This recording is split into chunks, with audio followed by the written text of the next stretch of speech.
اللہ خیرا. ان الحمد للہ نحمده ونستعینه ونستغفره ونعوذ بالله من شرور انفسنا ومن سيئات اعمالنا من يهده الله فلا مضل له ومن يضلل فلا هادي له واشهد ان لا اله الا الله وحده لا شريك له واشهد ان محمدا عبده ورسوله. يا أيها الذين آمنوا اتقوا الله حق تقاته ولا تموتن إلا وأنتم مسلمون. يا أيها الناس اتقوا ربكم الذي خلقكم من نفس واحدة وخلق منها زوجها وبث منهما رجالا كثيرا ونساء واتقوا الله الذي تساءلون به والأرحام إن الله كان عليكم رقيبا. يا أيها الذين آمنوا اتقوا الله وقولوا قولا سديدا يصلح لكم أعمالكم ويغفر لكم ذنوبكم ومن يطع الله ورسوله فقد فاز فوزا عظيما.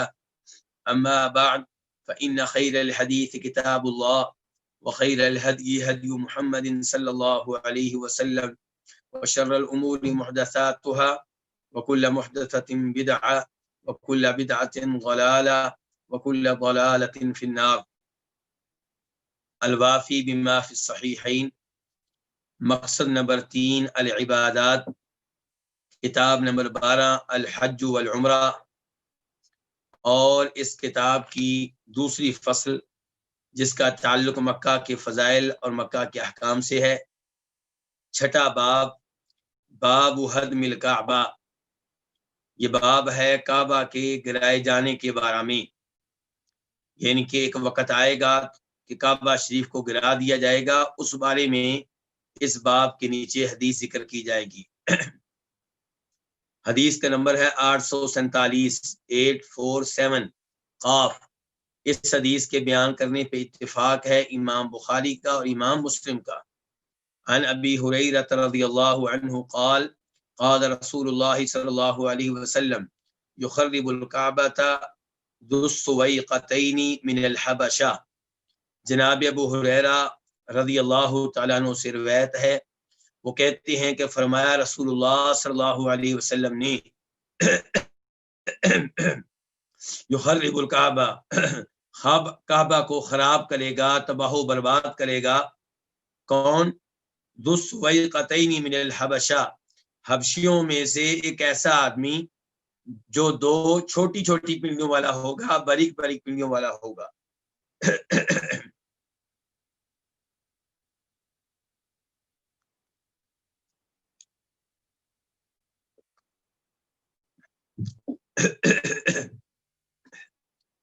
تو یہ کب ہوگا؟ قیامت کے قریب ہوگا، جب اس زمین پہ اللہ کا نام لینے والے موجود نہیں رہیں گے، جب لا الہ الا اللہ کا نام لیوا اس زمین پہ کوئی نہیں ہوگا. یہ تب کی بات ہے. اور ممکن ہے کسی کے ذہن میں یہ بات آئے کہ مکہ تو امن والا شہر ہے. اللہ تعالیٰ فرماتے ہیں اولم یروا انا جعلنا حرما آمنا یتخطف الناس من حولهم، کیا انہوں نے دیکھا نہیں کہ ہم نے مکہ کو امن والا شہر بنایا ہے، جبکہ ان کے دائیں بائیں سے لوگوں کو اچک لیا جاتا ہے، پکڑ لیا جاتا ہے. تو جب مکہ امن والا شہر ہے تو اس شہر میں یہ کام کیوں ہوگا؟ تو گزارش یہ ہے کہ اللہ رب العزت نے مکہ کو امن و امان والا شہر بنایا، اور اس میں یہ امن و امان رہے گا قیامت کے قریب تک. جب قیامت اور قیامت کی علامات شروع ہو جائیں گی تب اس بات کی گارنٹی نہیں ہوگی. تو بہرحال اس حدیث سے پتہ چلا کہ کعبہ شریف کو گرا دیا جائے گا، اور گرانے والا حبشی ہوگا، اور حبشیوں میں سے ایسا آدمی ہوگا جس کی پنڈلیاں باریک باریک ہوں گی، چھوٹی چھوٹی ہوگی. اور یہ نبی علیہ الصلوۃ والسلام کی طرف سے دی گئی ان پشین گوئیوں میں سے ایک ہے جو اللہ کے فضل و کرم سے پوری ہوں گی. اگرچہ یہ کام غلط ہے کہ کعبہ شریف کو گرایا جائے، لیکن یہ بات کہ نبی علیہ الصلوۃ والسلام نے پشین گوئی جاری کی اور وہ ویسے ہوگی جیسے آپ نے بتایا، تو یہ چیز سن کر اور دیکھ کر انسان کے ایمان میں اضافہ ہوتا ہے۔ اس کے بعد 7واں باب فضل الحجر الاسود، باب فضل حجر الاسود، حجر اسود کی فضیلت کے بارے میں یہ باب ہے۔ حجر کس کو کہتے ہیں؟ پتھر کو، اور اسود سیاہ رنگ کا پتھر۔ یہ وہ پتھر ہے جو آج بھی کعبہ شریف کے کونے کے ساتھ لگا ہوا ہے۔ کعبہ شریف کا وہ کنارہ، وہ کونا جس کے قریب بیت اللہ کا دروازہ ہے، اس کونے کے ساتھ حجر اسود لگا ہوا ہے۔ اگرچہ اب یہ اپنی اصلی حالت میں نہیں ہے، بلکہ ایک زمانے میں قرامطہ نے اس پتھر کو چوری کر لیا تھا اور یہاں سے اٹھا کر اپنے علاقے میں لے گئے تھے، اور پھر کئی سالوں کے بعد انہوں نے واپس کیا اس حال میں کہ یہ ٹوٹ چکا تھا۔ پھر اس کو چاندی کے ساتھ جوڑ کے لگایا گیا ہے، اور یہ اب اپنی اصلی حالت میں نہیں ہے۔ یہ وہ عظیم پتھر ہے جس کے بارے میں نبی علیہ الصلوۃ والسلام فرماتے ہیں، اور یہ حدیث تو میں آپ کے سامنے رکھنے لگا ہوں، اسے امام ترمذی اپنی حدیث کی کتاب میں لے کر آئے ہیں، اور شیخ البانی رحمہ اللہ نے اسے صحیح قرار دیا ہے کہ نزل الحجر الاسود، کہ حجر اسود نازل ہوا ہے، آیا ہے کہاں سے؟ من الجنہ، جنت سے آیا ہے۔ وَهُوَ أَشَدُّ بَيَاضًا مِنَ اللَّبَنِ، اور یہ جب آیا تھا تو دودھ سے زیادہ سفید تھا۔ فَسَوَّدَتْهُ خَطَايَا بَنِي آدم، آدم علیہ السلام کی اولاد کے گناہوں نے اسے سیاہ کر دیا۔ اس سے آپ اندازہ لگا سکتے ہیں کہ گناہ کتنے خطرناک ہوتے ہیں۔ گناہ اتنے خطرناک ہیں کہ سفید رنگ کے پتھر پہ اگر وہ بوسہ دے جو گنہگار ہے، تو وہ آہستہ آہستہ کیا ہو جائے گا؟ سیاہ ہو جائے گا۔ تو جو گناہ کرتا ہے اس کے دل کا کیا بنے گا؟ کیونکہ حدیث سے ثابت ہے کہ جب ہم کو گناہ کرتے ہیں تو دل پہ ایک نقطہ لگا دیا جاتا ہے، تو مسلسل گناہ کر دینے سے دل کیا ہو جائے گا؟ سیاہ ہو جائے گا، مردہ ہو جائے گا، کام کرنا چھوڑ دے گا، اس میں نیکی اور برائی میں فرق کرنے کی صلاحیت ختم ہو جائے گی۔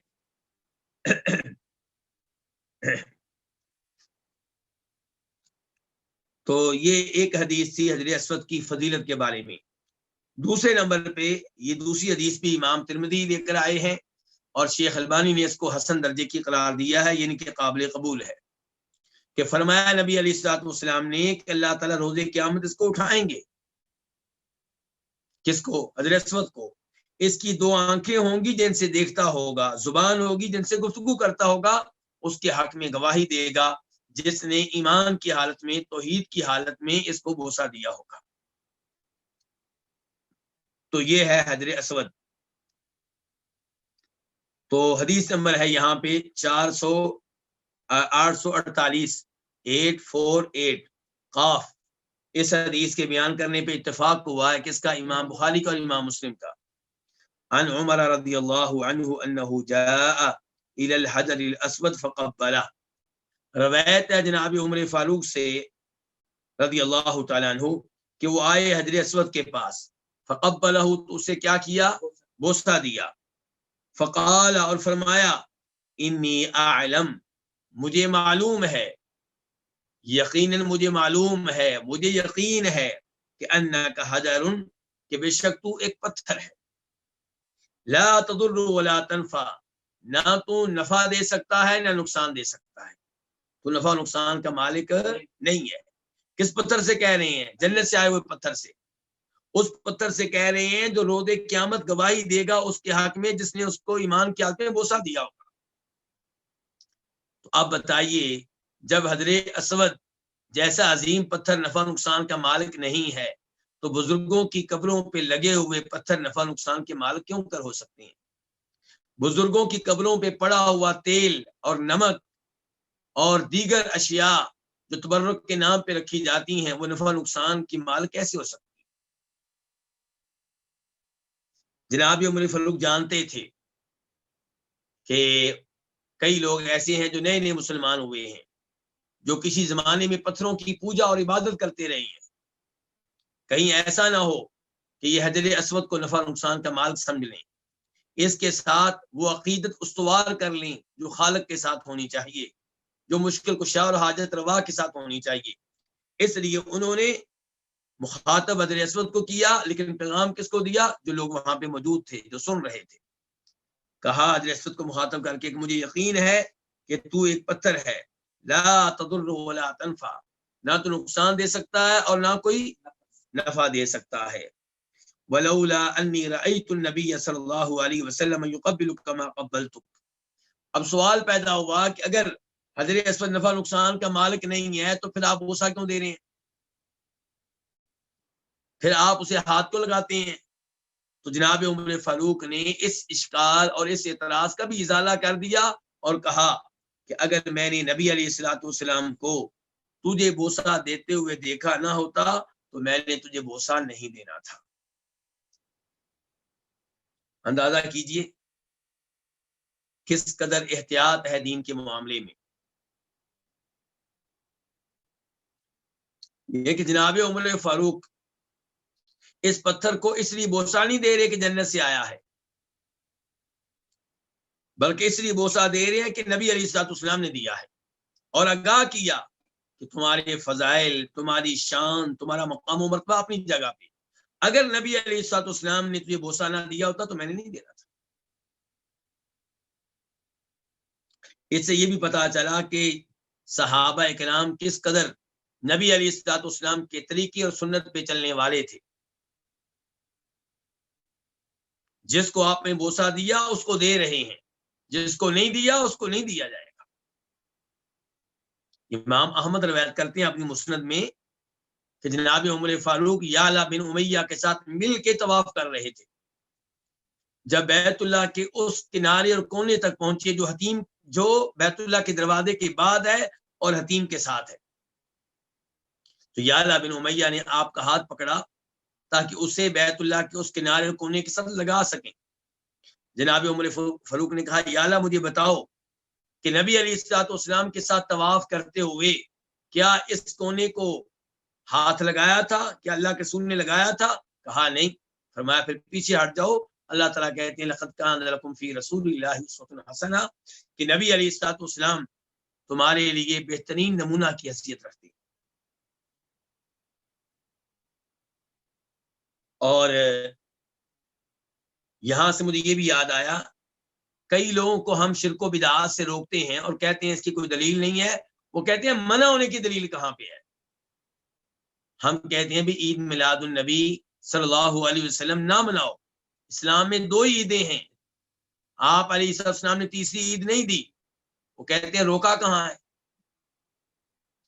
پہلی بات تو یہ ہے کہ آپ نے روکا ہے، لیکن ہر بدعت کا نام نہیں دیا، بلکہ ایک اصول اور ضابطہ دے دیا ہے، من احدث فی امرنا ھذا ما لیس منہ فہو رد، جو ہمارے اس دین میں نیا کام نکالے تو وہ نیا کام ریجیکٹ ہے، مردود ہے، ناقابل قبول ہے۔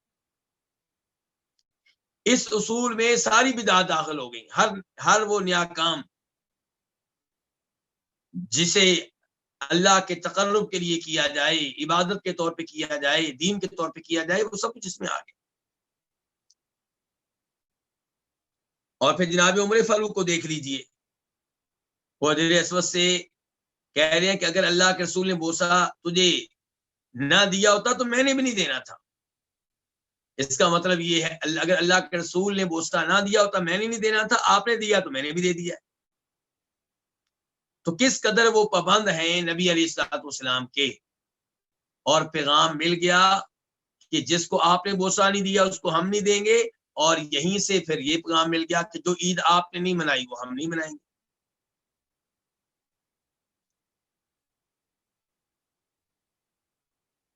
یہاں پہ ایک سوال اور پیدا ہوتا ہے کہ جناب عمر فاروق نے حضرت اسود کو مخاطب کیا ہے تو کیا یہ پتھر ان کی بات سن رہا تھا؟ پھر اس کو کیوں کہا اے پتھر تو نفع نقصان کا مالک نہیں ہے؟ یہ بھی تو کہہ سکتے تھے کہ لوگوں یہ پتھر نفع نقصان کا مالک نہیں ہے، لیکن وہ لوگوں کو مخاطب کرنے کی بجائے پتھر کو مخاطب کر رہے ہیں اور اس سے کہہ رہے ہیں کہ تو نفع نقصان کا مالک نہیں ہے۔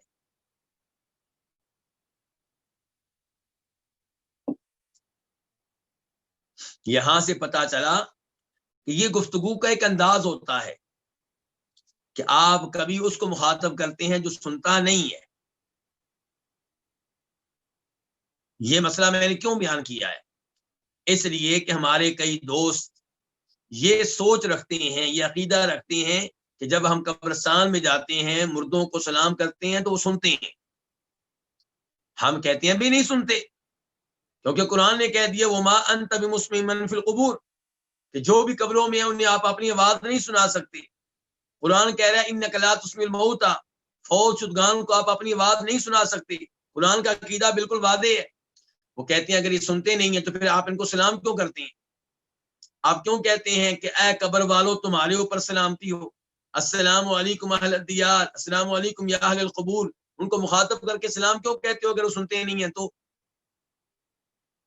تو ہمارا جواب یہ ہوتا ہے کہ یہ دعا کرنے کا ایک انداز ہے، ایک طریقہ ہے، ایک اسلوب ہے. اس کا مطلب یہ نہیں ہے کہ وہ سنتے ہیں. جب قرآن واضح طور پہ کہہ رہا ہے کہ آپ ان کو آواز نہیں سنا سکتے تو پھر آپ صرف اس لیے کہ ہم سلام پڑھتے ہوئے ان کو مخاطب کرتے ہیں یہ نتیجہ نکال رہے ہیں کہ وہ سنتے ہیں. کتنی عجیب بات ہے. جو ایت واضح طور پہ کہہ رہی ہے کہ آپ ان کو آواز نہیں سنا سکتے اس کو آپ ترک کر رہے ہیں اور دور کا ایک نتیجہ آپ نکال رہے ہیں. تو ایسے لوگوں کے لیے میری گزارش ہے کہ یہ دیکھیں عمر فاروق نے ریاست کو مخاطب کیا جبکہ وہ سنتا، تو پتہ چلا کہ ضروری نہیں کہ جس کو آپ مخاطب کریں وہ سن رہا ہو. جب اسلامی مہینے کے نیا چاند طلوع ہوتا ہے تو ہم اس کو دیکھ کر کیا دعا پڑھتے ہیں؟ اللہم اہلہ علینا بالامن والایمان والسلامۃ والاسلام ربی وربک اللہ. اے چاند تیرا رب بھی اللہ ہے، میرا رب بھی اللہ ہے. کس کو مخاطب کر رہے ہیں ہم؟ چاند کو. تو کیا چاند سنتا ہے؟ نہیں سنتا. تو اس لیے صرف اس وجہ سے کہ ہم قبرستان میں مردوں کو مخاطب کر کے سلام پڑھتے ہیں یہ نتیجہ نکال لینا کہ مردے سنتے ہیں یہ درست نہیں ہے. یہ قرآن کے عقیدے کے خلاف ہے. قرآن کی واضح آیات کو چھوڑ کر ایک شبے کی بنیاد پہ ایک عقیدہ اختیار کر لینا، قرآن کے عقیدے کو ریجیکٹ کر دینا، یہ بات قابل افسوس ہے.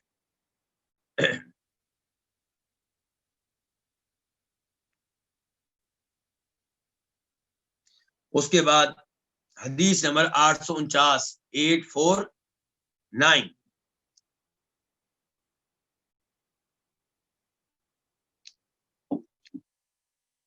عن زید بن اسلم، روایت ہے کس سے؟ زید بن اسلم سے.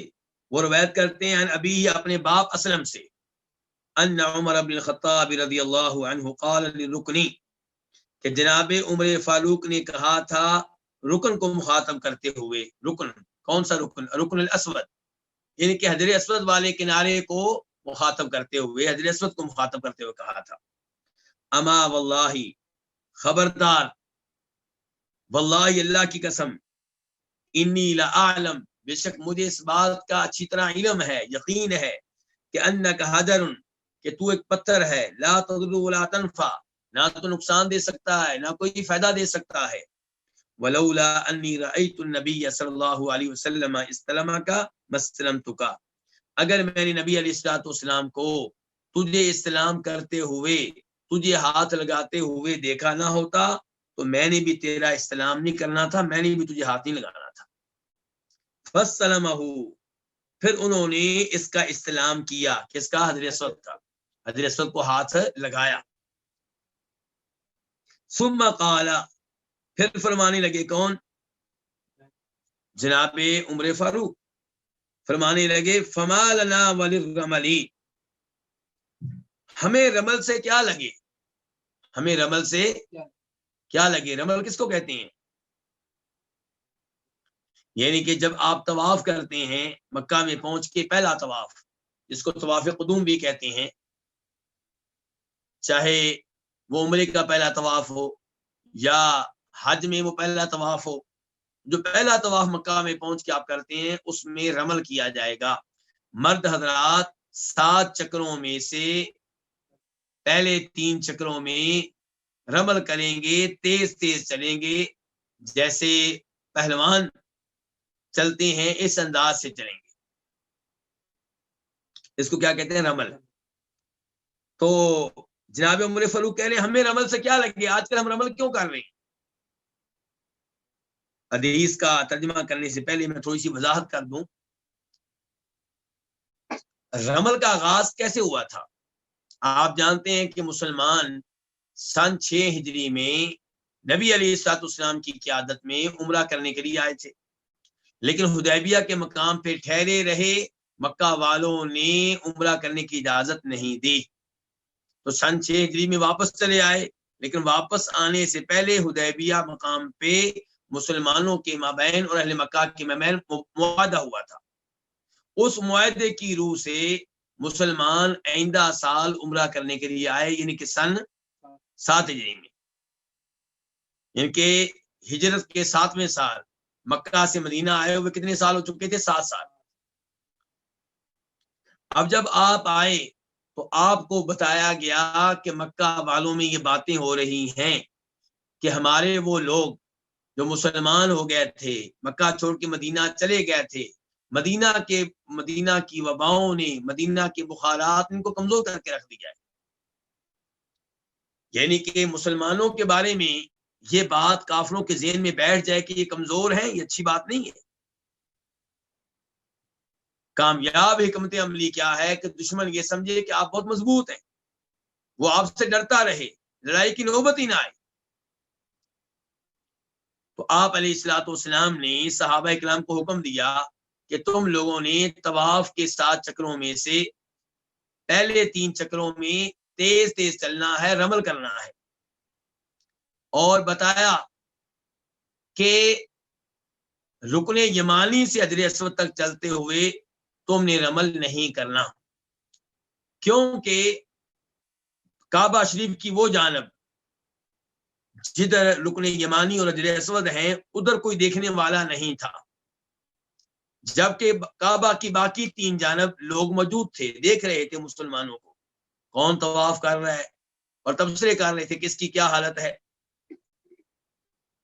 تو اس لیے آپ نے کعبہ کی ان 3 جانب جدھر سے کافر دیکھ رہے تھے رمل کرنے کا حکم دیا، اور جس جانب سے کوئی دیکھنے والا نہیں تھا ادھر آپ نے رمل کرنے کا حکم نہیں دیا، لیکن رمل جاری و ساری رہا، جب بھی مسلمان آتے کعبہ میں اور پہلا طواف کرتے تو اس میں رمل کرتے۔ جناب عمر فاروق اب کہہ رہے ہیں فما لنا وللرمل، ہمیں رمل سے کیا لگے، یعنی کہ اب تو کوئی مشرک نہیں ہے، اب تو کوئی کافر نہیں ہے، دیکھنے والا کوئی نہیں ہے، اب کس کے سامنے قوت کا مظاہرہ کرنا ہے، کس کو اپنی طاقت دکھانی ہے۔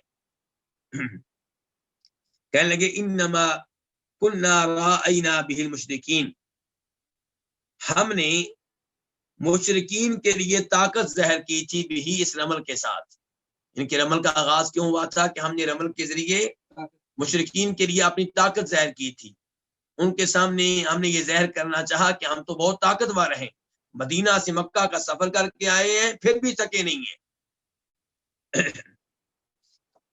وقد اہلکہم اللہ، جناب عمر فاروق کہتے ہیں جن کے سامنے ہمیں قوت و طاقت کا مظاہرہ کیا رمل کے ذریعے ان کو تو اللہ نے ہلاک کر دیا ہے، ختم کر دیا ہے۔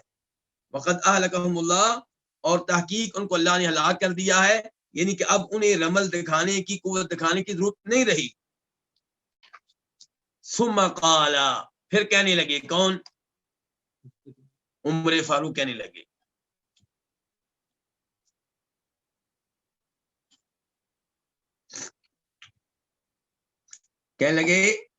شیء صنع النبی صلی اللہ علیہ وسلم فلا نحب ان نترکہ، کہ وہ کام، وہ چیز، وہ کام جو نبی علیہ الصلوۃ والسلام نے کیا اسے ترک کرنا ہمیں گوارا نہیں ہے، ہم نہیں چاہتے کہ ہم اس کو ترک کر دیں۔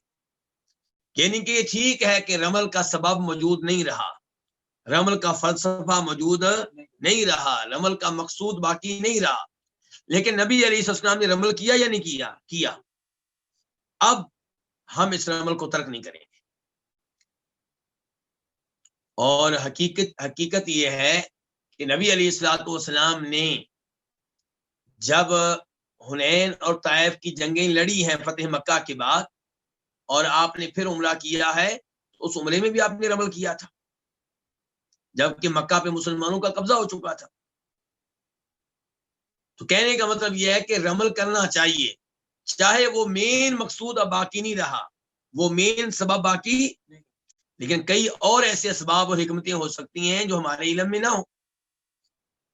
مثال کے طور پہ یہ یادگار باقی رہے کہ سلسلہ کیوں شروع ہوا تھا، اور کئی حکمتیں ہو سکتی ہیں. تو بہرحال اس حدیث سے بھی پتہ چلا کہ جناب عمر فاروق کس قدر نبی علیہ الصلوۃ والسلام کی پیروی اور آپ کی اتباع اور آپ کی اقتداء کرنے والے تھے، آپ کے نقش قدم پہ چلنے والے تھے اور آپ کی سنتوں سے پیار کرنے والے تھے. اور یہاں سے پتہ چلا کہ اپنی عقل کی وجہ سے احادیث کو چھوڑنا جائز. آپ کی حدیث میں کسی بات کی حکمت نہیں آ رہی، آپ کو اس کی حکمت معلوم نہیں ہو رہی، اس کا مطلب یہ نہیں ہے کہ آپ دین چھوڑ دیں، آپ وہ حدیث چھوڑ دیں، آپ وہ عمل چھوڑ دیں. نہیں، حکمت اگر معلوم ہو جائے الحمدللہ، معلوم نہ ہو ہمارا کام ہے اس میں عمل کرنا.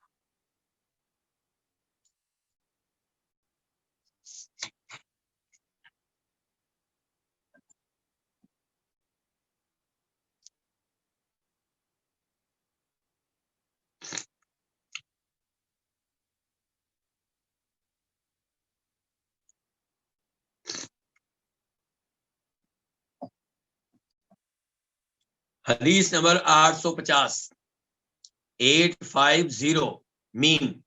اس حدیث کو اپنی کتاب میں درج کرنے والے امام کون ہے؟ امام مسلم. عن سوید بن غافلہ، روایت ہے سوید بن غافلہ الجوفی الکوفی سے. یہ تابعی ہیں اور ان کو ایک بڑا تابعی کہا جاتا ہے، تابعی کبیر. یہ وہ ہے جو اس دن مدینہ پہنچے جس دن صحابہ کرام نے نبی علیہ السلام کو دفن کیا، یعنی کہ صحابی بننے کے شرف سے محروم ہو گئے. تو سوید بن غفلہ سے روایت ہے، وہ کہتے ہیں رأیت عمر قبل الحجر والتزم، میں نے جناب عمر فاروق کو دیکھا کہ انہوں نے حجر اسود کو بوسا دیا، والتزمہ، اور اس کے ساتھ چمٹ گئے، یعنی کہ اپنا سینہ بھی اس کے ساتھ لگایا. وقال، اور کہنے لگے رأیت رسول اللہ صلی اللہ علیہ وسلم بک حفیہ، میں نے نبی علیہ الصلوۃ والسلام کو تیرا اہتمام کرتے ہوئے دیکھا ہے. میں نے آپ کو دیکھا ہے کہ آپ تیرا بہت اہتمام کرتے تھے. کس کو کہہ رہے ہیں؟ حجر اسود کو. تو حجر اسود کو عمر فاروق نے ایک اور دفعہ بھی مخاطب کیا ہے. تو اس سے پتہ چلا کہ پتھروں کو، بے جان چیزوں کو کسی مقصد کی وجہ سے مخاطب کیا جا سکتا ہے. اس کا مطلب یہ نہیں ہوتا کہ وہ ہماری گفتگو سنتے ہیں.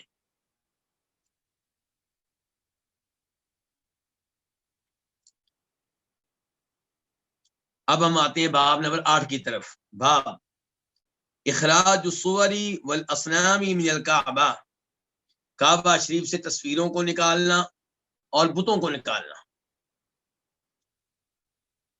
حدیث نمبر 851 851 خا. اس حدیث کو بیان کرنے والے امام کون ہے؟ امام بخاری. عن ابن عباس رضی اللہ عنہما قال، روایت ہے جناب عبداللہ ابن عباس رضی اللہ عنہما سے، وہ کہتے ہیں ان رسول اللہ صلی اللہ علیہ وسلم لما قدیما، نبی صلی اللہ علیہ وسلم جب تشریف لائے، کہاں؟ یعنی کہ مکہ میں. ابا ان يدخل البیت، آپ نے بیت اللہ میں داخل ہونے سے انکار کر دیا. وفیہ الالہہ، جب کہ اس میں معبود موجود ہیں. جھوٹے معبود کے سچے معبود؟ جھوٹے معبود، باطل معبود، یعنی کہ جن کو مکہ والوں نے معبود خیال کر رکھا تھا، جن کی وہ عبادت کرتے تھے، تو اللہ کے رسول اسلام نے ان کو معبود قرار دیا ہے، اگرچہ جھوٹے معبود ہیں.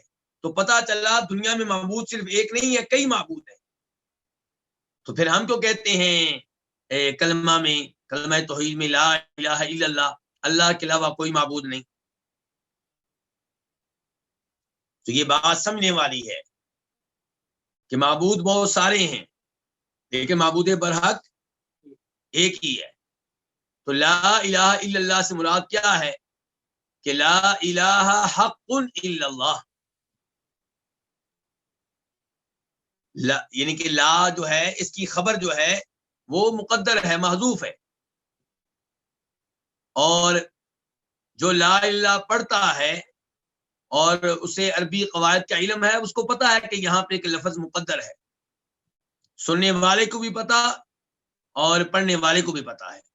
اصل میں کیا ہے؟ لا الہ حق الا اللہ، کہ اللہ کے علاوہ کوئی معبود برحق نہیں ہے۔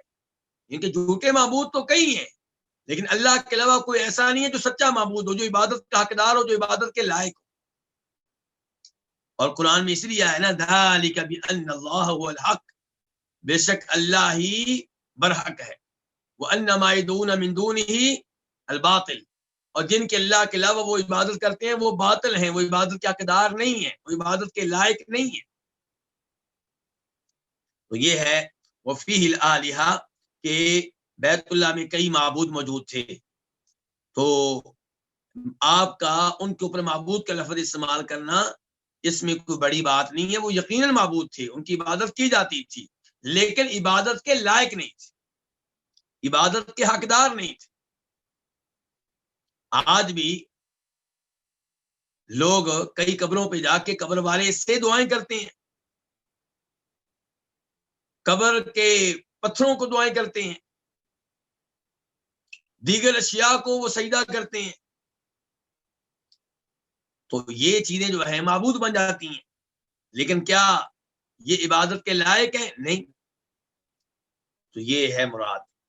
تو عبداللہ بن عباس کہہ رہے ہیں کہ جب اللہ کے رسول علیہ السلام لما قدیم، جب آئے، کہاں آئے؟ مکہ، ابا يدخل البیت وفی الآلہہ، آپ نے بیت اللہ میں داخل ہونے سے انکار کر دیا جبکہ اس میں معبود موجود ہے۔ فامر بها، تو آپ نے ان معبودوں کے بارے میں حکم دیا، فاخرجت، تو ان کو نکال دیا گیا، ان کو نکال دیا گیا، بیت اللہ سے نکال دیا گیا۔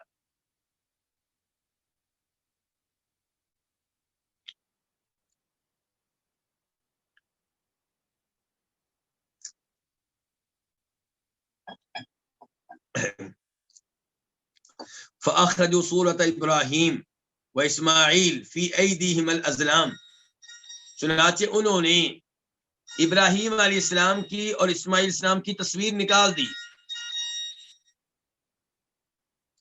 انہوں نے ابراہیم علیہ السلام اور اسماعیل السلام کی تصویر نکال دی، فی ایدیہم الازلام، جن کے ہاتھ میں کیا تھے؟ پانسے کے تیر تھے۔ الازلام پانسے کے تیر، قسمت آزمائی کے تیر، وہ تیر جن کے ذریعے وہ قسمت معلوم کیا کرتے تھے۔ انہوں نے تیر رکھے ہوئے تھے اور کیا کیا ہوا تھا؟ ایک تیر پہ لکھا ہوا ہے افعل، آپ یہ کام کریں، دوسرے تیر پہ لکھا ہوا ہے لا تفعل، آپ یہ کام نہ کریں، اور تیسرے تیر پہ ویسے ہی لا لکھا ہوا ہے، ان کے کچھ بھی نہیں۔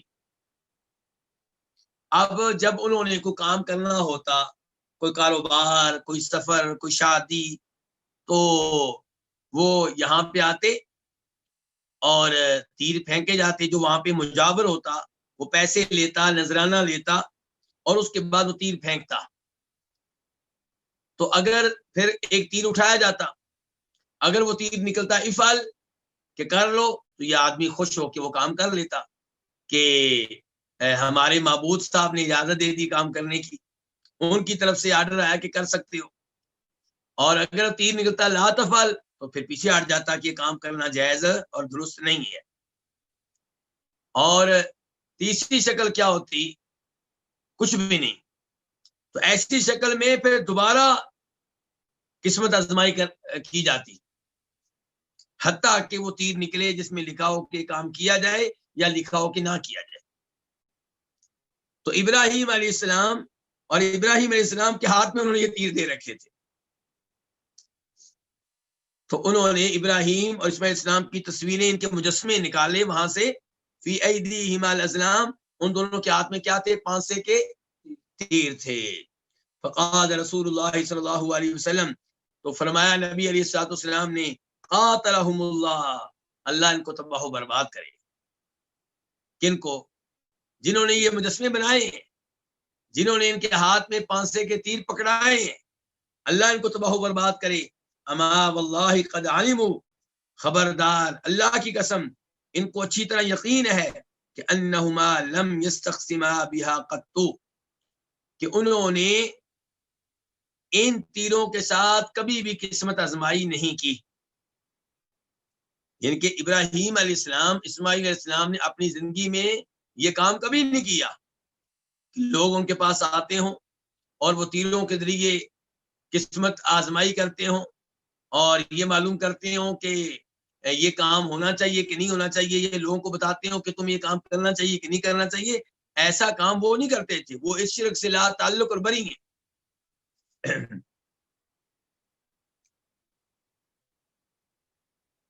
آپ دیکھ لیجئے محبت کے نام پہ ابراہیم علیہ السلام کے ساتھ کیا کیا گیا ہے، محبت کے نام پہ اسماعیل علیہ السلام کے ساتھ کیا کیا گیا ہے، اور یہی کچھ عیسائیوں نے کیا محبت کے نام پہ عیسیٰ علیہ السلام کے ساتھ.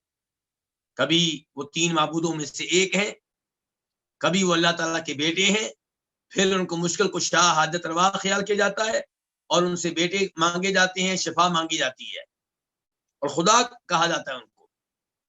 اور کئی مسلمان نبی علیہ الصلوۃ والسلام کے ساتھ بھی ایسا ہی کر رہی ہیں. اگر آپ بات کریں تو کہتے ہیں جی ہم تو محبت کرتے ہیں، ہماری عقیدت ہے، اور کہتے ہیں ہماری محبت اندھی ہے، ہماری عقیدت اندھی ہے، جبکہ اسلام اندھی محبت اور عقیدت کا قائل نہیں ہے. فدخل البیت، تو اب آپ بیت اللہ میں داخل ہوئے. اب کب؟ جب بیت اللہ صاف ہو چکا، بت نکالے جا چکے. تو فدخل البیت، بیت اللہ میں داخل ہوئے. فکبر فی نواحیہ، تو آپ نے بیت اللہ کے اطراف میں اللہ اکبر کہا. بیت اللہ کے اس کنارے میں جا کر اس کنارے میں جا کے کیا کہا؟ اللہ اکبر. ولم یصلی فیہ، اور آپ نے بیت اللہ میں نماز ادا نہیں کی. یہ کون کہہ رہے ہیں؟ عبداللہ بن عباس. عبداللہ عباس کیا کہہ رہے ہیں کہ آپ نے اس موقع پہ بیت اللہ میں نماز ادا نہیں کی.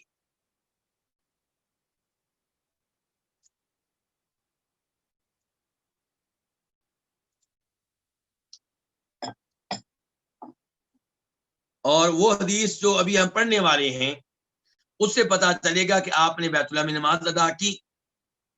اس حدیث کے راوی ہیں عبداللہ بن عمر. اس حدیث کے راوی کون تھے؟ عبداللہ بن عباس. اور اس کے راوی کون؟ عبداللہ بن عمر. کہتے ہیں کہ نبی علیہ السلام جب بیت اللہ میں داخل ہوئے، داخل ہونے والوں میں آپ کے ساتھ بلال بھی تھے.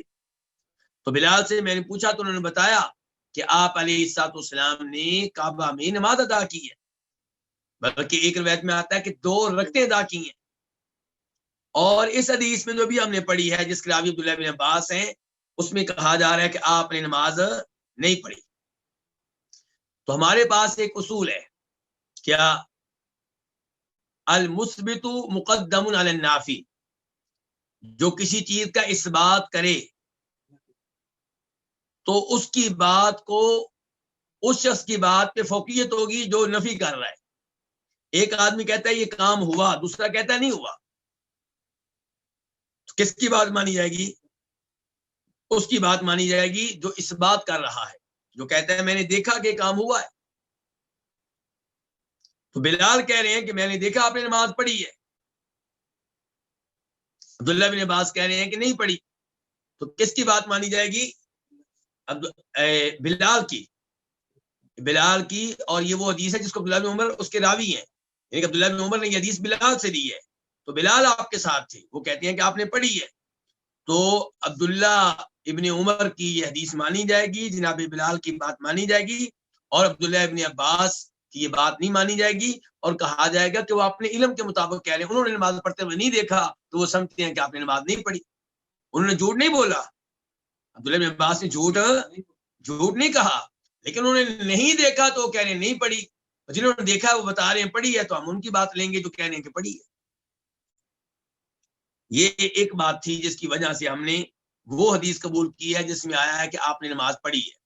دوسری بات، عبداللہ ابن عباس سے پوچھا گیا بھی آپ نے یہ بات کہاں سے لی ہے کہ آپ نے نماز نہیں پڑھی؟ کہتے ہیں مجھے یہ بات اسامہ بن زید نے بتائی ہے.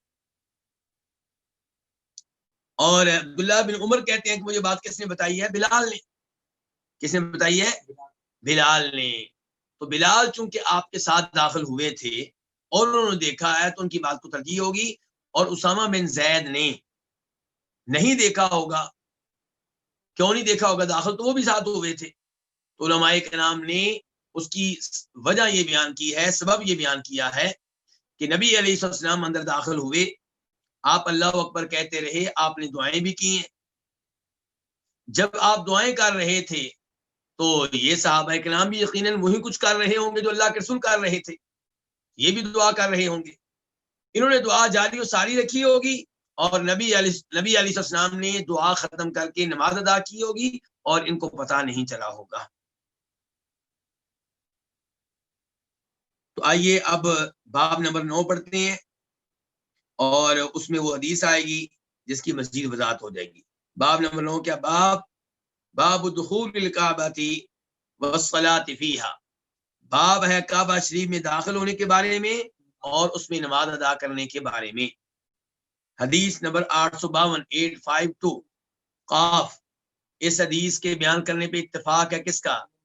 امام بخاری کا اور امام مسلم کا. عن عبداللہ بن عمر، روایت ہے جناب عبداللہ بن عمر رضی اللہ عنہما سے، ان رسول اللہ صلی اللہ علیہ وسلم داخل الکعبہ، بے شک رسول اللہ صلی اللہ علیہ وسلم داخل ہوئے کہاں؟ کعبہ میں.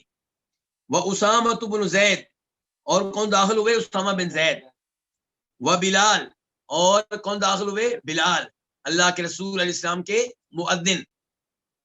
وعثمان بن طلحہ الحجبی، اور کون داخل ہوئے؟ عثمان بن طلحہ الحجبی. ان کو حجبی کیوں کہتے ہیں؟ اس لیے کہ یہ ان کے پاس بیت اللہ کی چابیاں تھیں. یہ لوگ بیت اللہ کے حاجب تھے. بیت اللہ کی چابیاں ان لوگوں کے پاس ہوا کرتی تھیں اور یہی بیت اللہ کھلا کرتے تھے کعبہ شریف اور یہی بند کیا کرتے تھے. اس کے نگران یہ تھے، ذمہ دار یہ تھے، اس لیے ان کو کیا کہا جاتا ہے؟ حاجب. تو ان کے پاس ذمہ داری تھی حجابت کی، تو اسی لحاظ سے ان کو کیا کہا گیا؟ حجبی.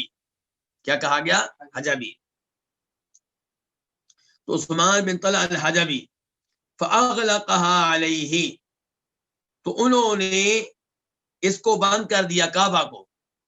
انہوں نے عثمان بن طلحہ نے علیہ آپ پہ، یعنی کہ جب آپ اور آپ کے ساتھی داخل ہو گئے تو عثمان بن طلحہ نے آپ کی خاطر کعبہ شریف کو بند کر دیا تاکہ کوئی اور آدمی نہ آئے اور یہ لوگ آرام سے اللہ کی عبادت کر سکیں اور نماز وغیرہ پڑھ سکیں. ومکث فیہا، اور آپ کعبہ میں رہے، فوراً باہر نہیں نکلے. ومکث فیہا، آپ کعبہ شریف میں رہے، ٹھہرے رہے. فسألت بلالا، تو میں نے بلال سے سوال کیا. یہ کون ہے؟ عبداللہ بن عمر، اللہ آپ کا بھلا کرے.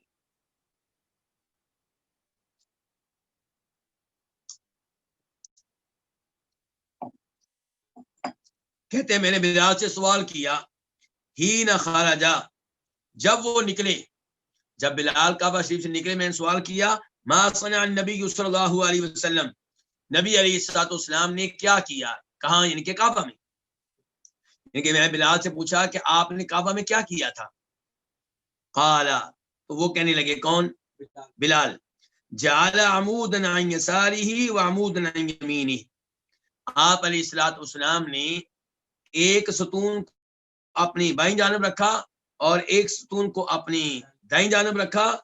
وثلاثۃ اعمدۃ وراءہ، اور 3 ستونوں کو آپ نے اپنے پیچھے رکھا. وکان البیت یومئذ علی 6 اعمدہ، اور بیت اللہ کعبہ ان دنوں 6 ستونوں پہ قائم تھا. ثم صلی، پھر آپ نے نماز پڑھی. ایک تو یہ پتا چلا کہ آپ نے نماز پڑھی ہے، کعبہ شریف میں آپ نے نماز پڑھی ہے. دوسرا پتا چلا کہاں پہ پڑھی ہے. بتایا جا رہا ہے کہ ان دنوں کعبہ کے کتنے ستون تھے؟ 3 اور 6. اب 3 آپ کے پیچھے ہو گئے، 2 دائیں بائیں، تو چھٹا کہاں گیا؟ یہ سوال پیدا ہوتا ہے نا، چھٹا کہاں گیا؟ تو گزارش یہ ہے کہ اسی حدیث کے آخر میں امام بخاری بیان کرتے ہیں کہ یہی حدیث جب ایک اور راوی بیان کرتے ہیں تو وہ کہتے ہیں کہ عمودین عن یمینہ، کہ آپ نے 2 ستون اپنے دائیں جانب رکھے اور ایک ستون اپنے بائیں جانب رکھا اور 3 ستون اپنے پیچھے رکھے اور پھر آپ نے نماز پڑھی. مجھے امید ہے کہ صورتحال اب واضح ہو چکی ہوگی کہ کس جگہ کھڑے ہو کے آپ نے نماز ادا کی. اور یہ بھی پتا چلا کہ آپ کے ساتھ داخل ہونے والے کون تھے؟ اسامہ بن زید، بلال اور عثمان بن طلحہ الحجہ. بھی دیکھیے جو آپ کے ساتھ داخل ہوئے ہیں ان میں سے کوئی بھی ایسا نہیں ہے جو بعد میں خلیفہ راشد بنا ہو. نہ ابو بکر ساتھ ہیں، نہ عمر ساتھ ہیں، نہ عثمان ساتھ ہیں، نہ جناب علی ساتھ ہیں. یہ اسامہ بن زید جو آپ علیہ الصلوۃ والسلام کے آزاد کردہ غلام زید بن حارثہ کے بیٹے ہیں، اور بلال بھی آزاد کردہ غلام ہیں، اور عثمان بن طلحہ جو ہیں وہ کعبہ شریف کے کیا ہیں؟ حاجب ہیں. وہ ہیں جو اس کے ذمہ دار ہیں، جن کے پاس چابیاں ہوا کرتی تھی. تو آپ نے اتنے عظیم موقع پہ ان لوگوں کو ترجیح دی، تو اس سے پتا چلا کہ آپ تعصب کے قائل نہیں تھے. آپ کے ہاں معیار کیا تھا؟ دین، اسلام، تقوی، پرہیزگاری. آپ اس چیز کے قائل نہیں تھے کہ یہ غلام ہے یا پہلے غلام رہا ہے، یا اس کا قبیلہ جو ہے وہ ہلکا ہے، اس کی برادری ہلکی ہے، یہ کم تر ہے. اس چیز کے آپ قائل نہیں تھے. وفی روایت لمسلم، اور مسلم شریف کی ایک روایت میں ہے، قال، وہ کہتے ہیں کہ اقبل رسول اللہ صلی اللہ علیہ وسلم عام الفتح، کہ نبی علیہ الصلوۃ والسلام فتح مکہ والے سال آئے. کدھر آئے؟ مسجد حرام کی طرف آئے. آپ فتح مکہ والے سال کدھر آئے؟ مسجد حرام کی طرف آئے. علی ناقۃ لاسامہ بن زید، اسامہ بن زید کی اونٹنی پہ بیٹھ کر. مسجد حرام میں کس چیز پہ آئے ہیں؟ اونٹنی پہ بیٹھ کر.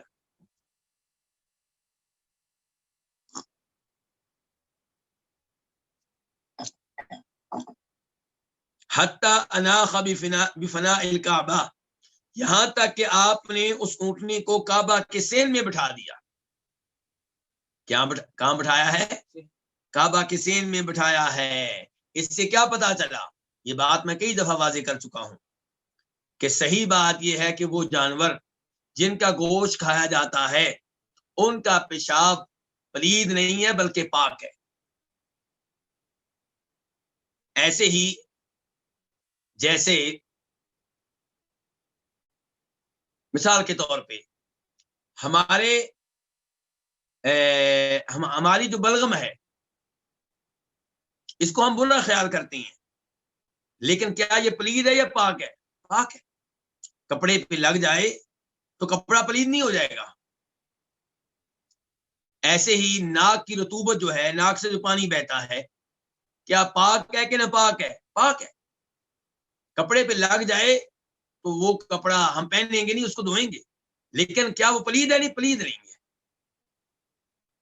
تو اونٹ کا پیشاب، گائے کا پیشاب، بکری کا پیشاب یہ پاک ہے، اگرچہ ہماری طبیعت جو ہے اس کو غلط سمجھتی ہے اور ہم برداشت نہیں کرتے کہ ہمارے کپڑوں پہ یہ لگاؤ اور ہم نماز پڑھیں، یا ایسے کپڑے پہن کر ہم بیت اللہ میں آئیں یا مسجد میں آئیں، بلکہ کسی آفس میں جانا ہم پسند نہیں کریں گے. تو اچھی بات ہے کہ آپ اتنے اچھے کپڑے پہنے کہ جن پہ پیشاب بھی نہ لگا ہو، چاہے وہ پیشاب اونٹ کا ہو چاہے بکری کا ہو. یہ اچھی بات ہے، لیکن اس کا مطلب یہ نہیں ہے کہ وہ پلید ہے. ہر وہ چیز جس سے آپ نفرت کرتے ہیں ضروری نہیں کہ وہ کیا ہو؟ پلید ہو. ہر وہ چیز جس سے آپ نفرت کرتے ہیں ضروری نہیں کہ وہ کیا ہو؟ پلید ہو. آپ دیکھیں نا، آپ اس اونٹنی کو کعبہ شریف کے سین میں بٹھا رہے ہیں، کعبہ میں لے کر آئے ہیں، اور ایسے ہی آپ نے طواف کیا ہے کس کے اوپر؟ اونٹ کے اوپر. صفا مروہ کی صحیح کی آپ نے کس کے اوپر؟ اونٹ کے اوپر. ام سلمہ سے آپ نے کہا تھا کہ آپ بھی اونٹ کے اوپر سوار ہو کے صحیح طواف کر لیں. تو کہنے کا مطلب یہ ہے کہ ان جانوروں کا پیشاب پلید نہیں ہے. اگر پلید ہوتا تو آپ ان کو کبھی بھی مسجد میں داخل نہ کرتے.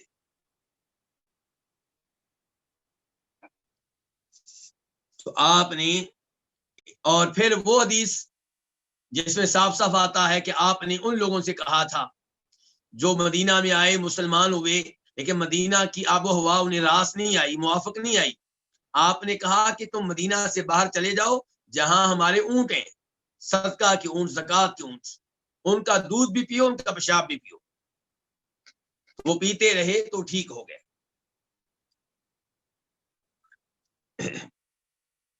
تو علاج کے طور پہ اگر کوئی اونٹنی کے دودھ میں پیشاب ملا لیتا ہے اور پیتا ہے، اس میں کوئی حرج نہیں ہے. اور آج کی سائنس مان رہی ہے، آج کی میڈیکل سائنس مان رہی ہے کہ اونٹ کے دودھ اور پیشاب میں شفا ہے، خصوصاً پیٹ کی بیماریوں کے لیے.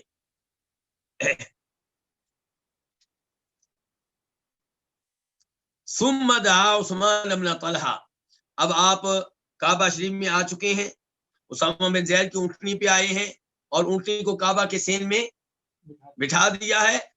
پھر کہتے ہیں حدیث کے راوی ثم دعا عثمان بن طلحہ، پھر آپ نے عثمان بن طلحہ کو طلب کیا. یہ کون سے عثمان بن طلحہ ہیں؟ وہی جو کعبہ کے حاجب ہیں، جن کے پاس کعبہ کی چابیاں ہیں. فقال، تو آپ نے کہا ائتنی بالمفتاح، میرے پاس چابیاں لے کر آؤ. فذهب الى امه، تو عثمان بن طلحہ اپنی ماں کے پاس گئے. کہاں گئے؟ اپنی. فابت ان تعطيه، تو ماں نے یہ چابیاں دینے سے انکار کر دیا. عثمان چابیاں مانگ رہے ہیں ماں سے اور ماں نہیں دے رہی. ماں کو برداشت نہیں ہے کہ نبی علیہ الصلوۃ والسلام کعبہ میں داخل ہوں. اس کا مطلب یہ ہے کہ مسلمان نہیں ہے، وہ مسلمان نہیں ہے. تو فقال، تو یہ کہنے لگے، کون کہنے لگے؟ عثمان بن طلحہ کہنے لگے واللہ لا تعطینیہ او لیخرجن ھذا السیف من صلبی، اللہ کی قسم، یا تو آپ ہمیں یہ چابی دیں گی، یا تو آپ مجھے یہ چابی دیں گی، یا یہ تلوار میری پشت سے باہر نکل جائے گی، یعنی کہ میں خودکشی کر لوں گا. کیا مطلب ہے؟ آپ مجھے چابی دے دیں ورنہ میں کیا کر لوں گا؟ خودکشی کر لوں گا. قال، راوی کہتے ہیں فاعطته ایاہ، چنانچہ عثمان کی والدہ نے یہ چابی ان کو دے دی. فجاء به الى النبی صلی اللہ علیہ وسلم، وہ چابی لے کر نبی علیہ السلام کے پاس آئے. فدفعه الیہ، تو آپ نے یہ چابی انہی کو دے دی. کن کو؟ عثمان کو. ففتح الباب، تو عثمان نے پھر کیا کیا؟ دروازہ کھول دیا.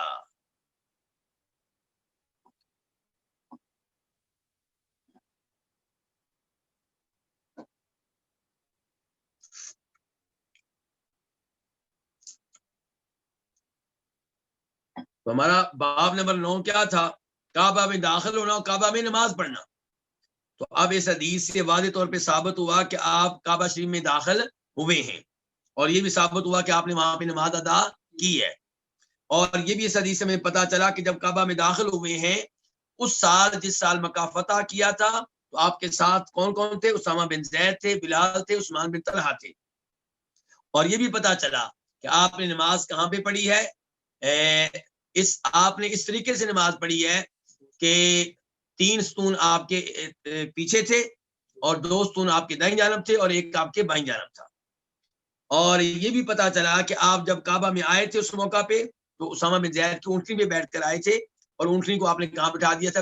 کعبہ شریف کے سین میں بٹھا دیا تھا. اور یہ بھی کہ عثمان بن طلحہ کی والدہ عثمان کو چابی نہیں دے رہی تھی اور چاہتی تھی کہ نبی علیہ السلام کعبہ شریف میں داخل نہ ہوں، لیکن عثمان نے اصرار کیا اور دھمکی دی کہ میں خودکشی کر لوں گا. تب انہوں نے چابی دے دی اور پھر نبی علیہ السلام نے چابی عثمان کے حوالے کر دی اور انہوں نے آپ کے لیے دروازہ کھولا. یہاں پہ ایک اور روایت سے کچھ باتیں لے کر آپ کے سامنے رکھنا چاہتا ہوں، اور یہ وہ روایت ہے جس کو امام ابن اسحاق اپنی کتاب السیرہ میں بیان کرتے ہیں، اور یہ روایت صحیح ہے کہ نبی علیہ السلام مسجد میں بیٹھ گئے تو جناب علی آپ کے پاس آئے اور کعبہ کی چابی آپ کے ہاتھ میں تھی. کس کے ہاتھ میں؟ فقال، تو کہنے لگے اللہ کے رسول، آپ سقایا کے ساتھ ساتھ حجابہ بھی ہمیں دے دیں. یعنی کہ اللہ نے ہم ہاشمیوں کو یہ اعزاز دیا ہے کہ حاجیوں کو پانی ہم پلاتے ہیں پانی پلانے کا شرف اللہ نے ہمیں دیا ہے، آپ کعبہ کی چابیاں بھی ہمیں آپ دے دیں، یہ دونوں کام ہمارے والے کر دیں۔ فذهب الى نہیں فقال رسول اللہ صلی اللہ علیہ وسلم، تو فرمایا نبی علیہ السلام نے این عثمان، عثمان کہاں ہے؟ فدعی له، جناب عثمان کو طلب کیا گیا، فقال، تو آپ نے کہا کہ یہ چابیاں لے لو عثمان، الیوم یوم وفاء وبر، آج وفا کرنے کا دن ہے، احسان کرنے کا دن ہے، نیکی کرنے کا دن ہے، یعنی کہ ہم آپ کے ساتھ نیکی کرتے ہوئے آپ کو چابیاں دے رہے ہیں۔ تو جناب علی نے حالانکہ درخواست کی ہے، لیکن آپ نے چابیاں ان کے حوالے نہیں کی۔ اور اس سے یہ بھی پتا چلا کہ جناب علی جو بہت عظیم صحابی ہیں، ہمارے چوتھے خلیفہ راشد ہیں، اور جن سے ہم محبت کرتے ہیں، جن سے محبت ایمان کی علامت ہے، اور جن سے نفرت بغض کی اور منافقت کی علامت ہے، وہ بھی مشکل کشا یا حاجت روا نہیں تھے۔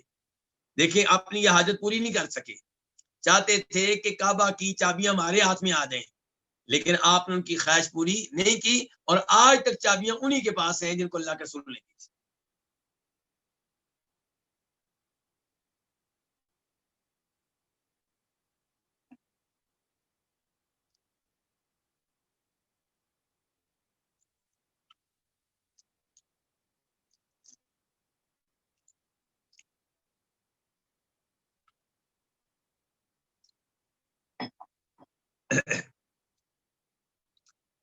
باب نمبر 10، باب النزول بالمحصب،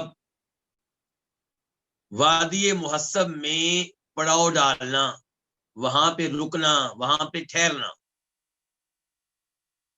حج کس تاریخ کو ختم ہوتا ہے؟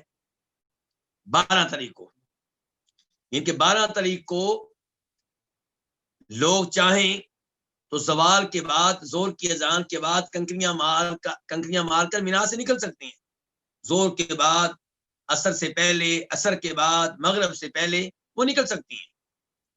اور اگر وہ ایک رات مزید گزاریں اور 13 تاریخ کو زور کے بعد کنکریاں ماریں تو یہ زیادہ بہتر ہے، زیادہ افضل ہے، اور یہ تقویٰ کی علامت بھی ہے۔ لیکن آپ 12 کو نکلیں یا 13 کو نکلیں، مینا سے نکل کر مکہ کی طرف جاتے ہوئے راستے میں ایک وادی آتی ہے جس کو کہتے ہیں وادی محصب، جس کا ایک نام وادی ابتا بھی ہے، وادی بطحا بھی ہے۔ کیا وہاں پہ ٹھہرنا سنت ہے؟ کیا وہ حج کے مناسک میں سے ایک ہے؟ یا نبی علیہ الصلوۃ والسلام وہاں پہ اپنے آرام کے لیے رکے تھے؟ اس لیے نہیں رکے تھے کہ وہ حج کے طریقوں میں سے ایک طریقہ ہے، اس لیے نہیں رکے تھے کہ وہ دین کی باتوں میں سے ایک بات ہے۔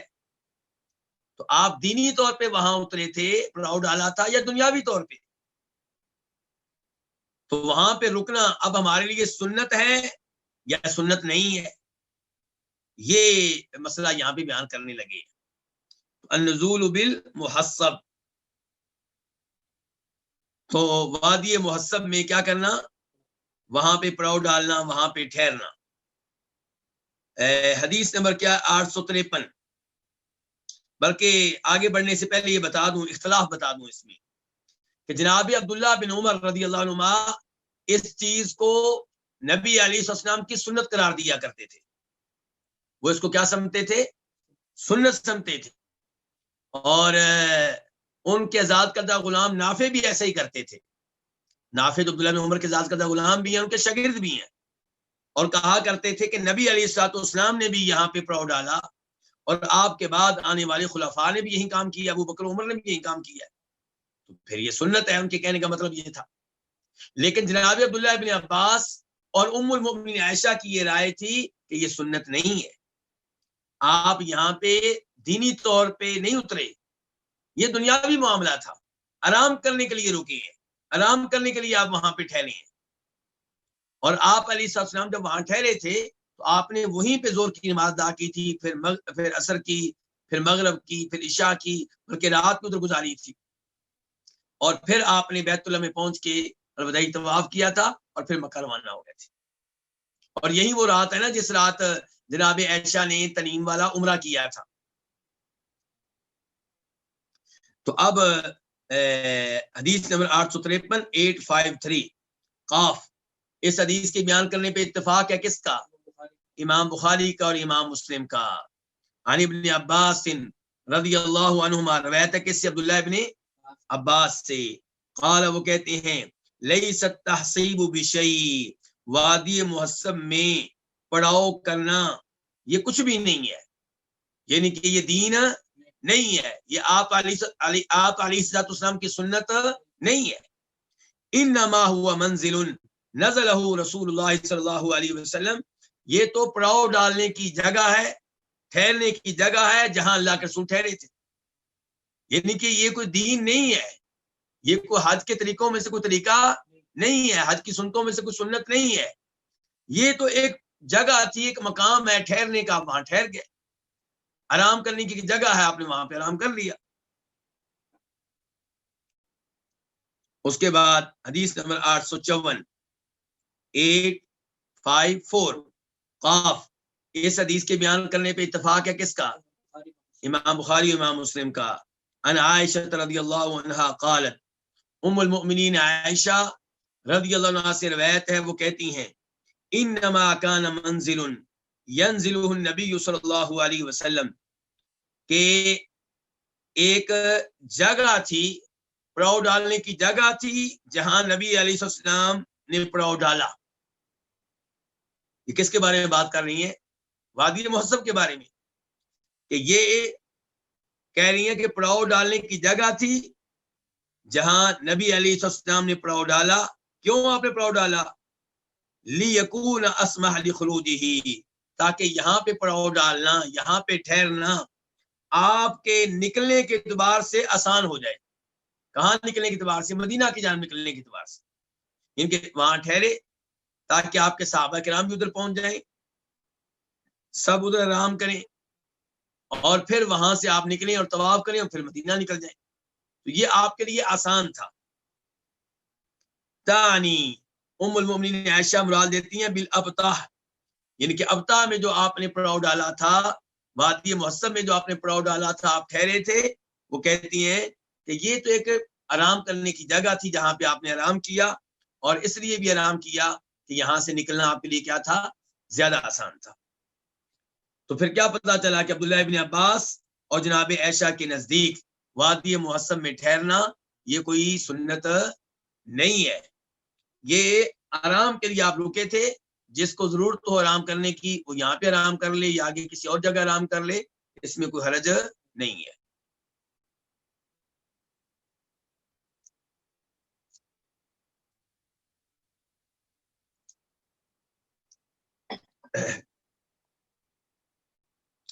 اس سے ملتی جلتی صورتحال ایک اور مسئلے میں ہے، وہ کیا مسئلہ ہے کہ نبی علیہ الصلوۃ والسلام جب مدینہ سے مکہ گئے ہیں تو آپ راستے میں کہاں کہاں نمازیں پڑھتے رہے، ان مقامات کو جناب عبداللہ بن عمر نے یاد کیا، ذہن میں محفوظ رکھا، اور جب وہ جاتے تھے وہ بھی ان مقامات پہ نماز پڑھا کرتے تھے،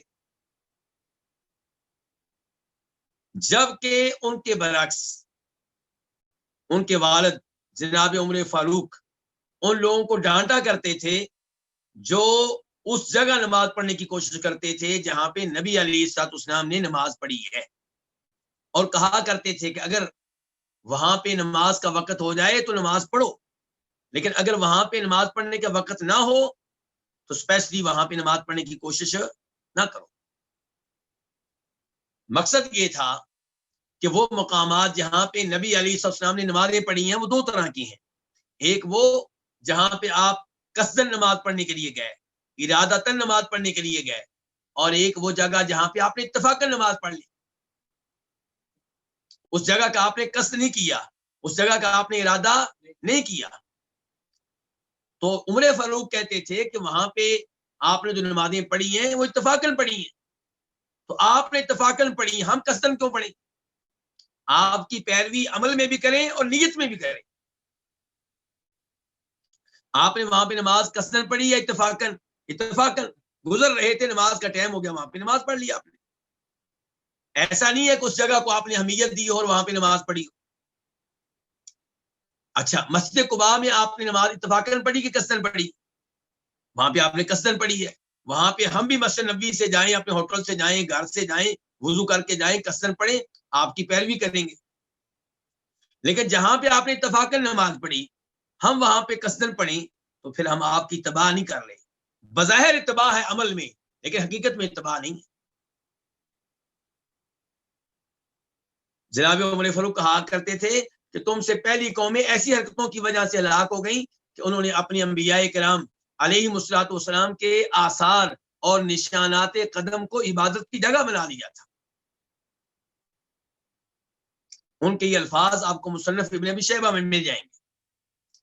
تو یہاں پہ بھی ایسا اختلاف ہے کہ عبداللہ ابن عباس اور جناب عائشہ کہہ رہے ہیں کہ وادی محسن میں جو آپ کہہ رہے تھے وہ کوئی سنت نہیں ہے، وہ کوئی دین کا حصہ نہیں ہے، وہ حج کا طریقہ نہیں ہے. اور جناب عبداللہ بن عمر یہاں پہ بھی کہہ رہے ہیں کہ کیا ہے، یہ سنت ہے. ان کی رائے کیا کہ یہ کیا ہے، سنت ہے.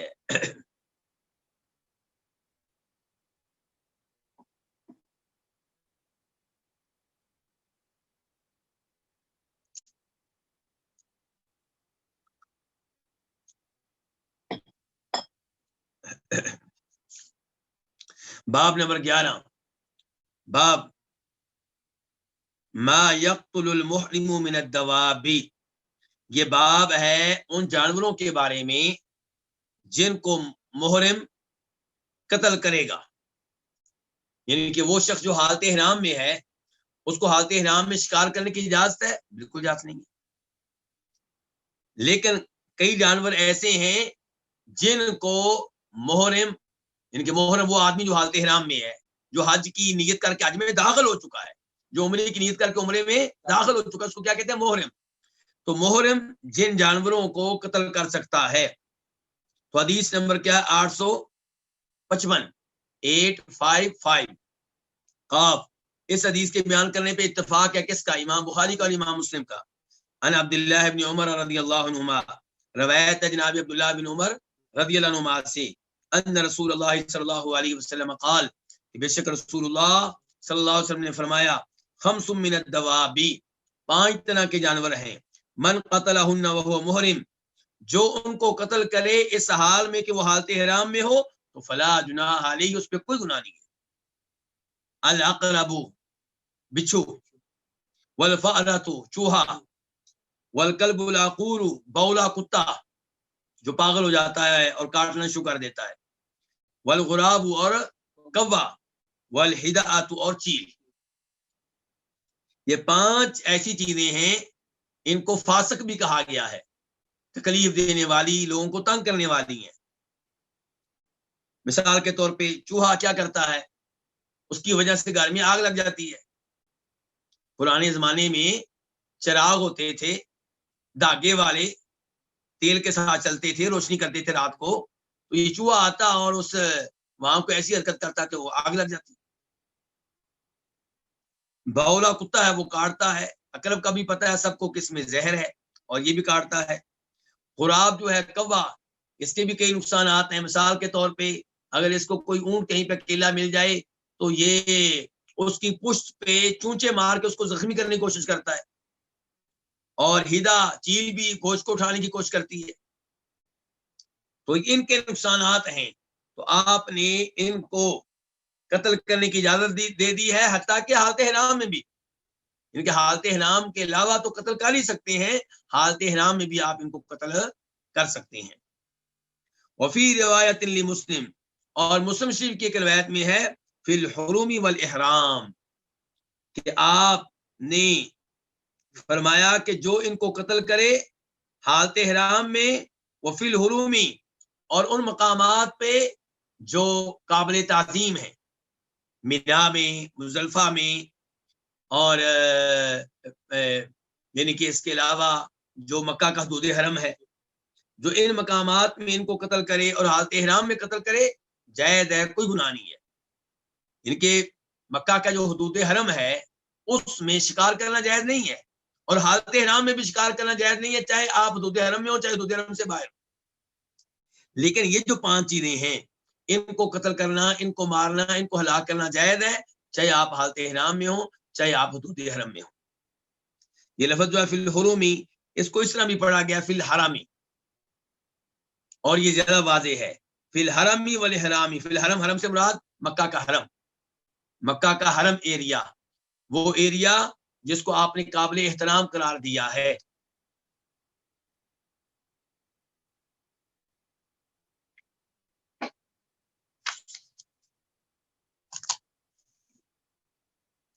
یہ 5 جانور جو ابھی ذکر ہوئے ہیں، یہ حلال ہے کہ حرام ہے؟ کیسے پتہ چلا حرام ہے؟ آپ کہہ رہے ہیں حرام ہے، کیسے پتہ چلا؟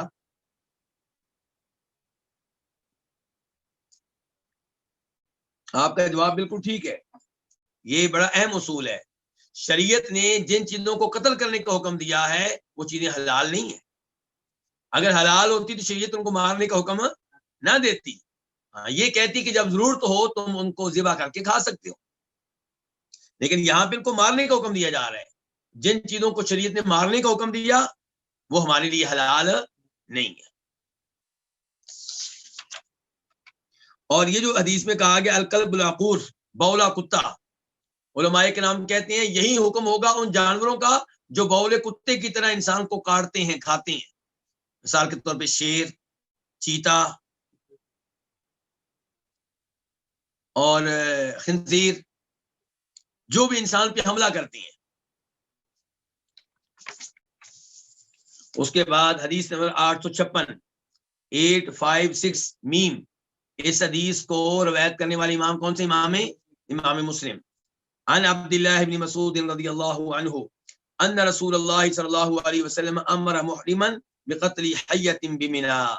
عبداللہ بن مسعود سے روایت ہے بے شک رسول اللہ صلی اللہ علیہ وسلم نے ایک محرم کو حکم دیا، ایک ایسے شخص کو جو حالت احرام میں تھا، حکم دیا بقتل حیۃ، ایک سام کو قتل کرنے کا، بمنا، کس جگہ؟ مینا میں.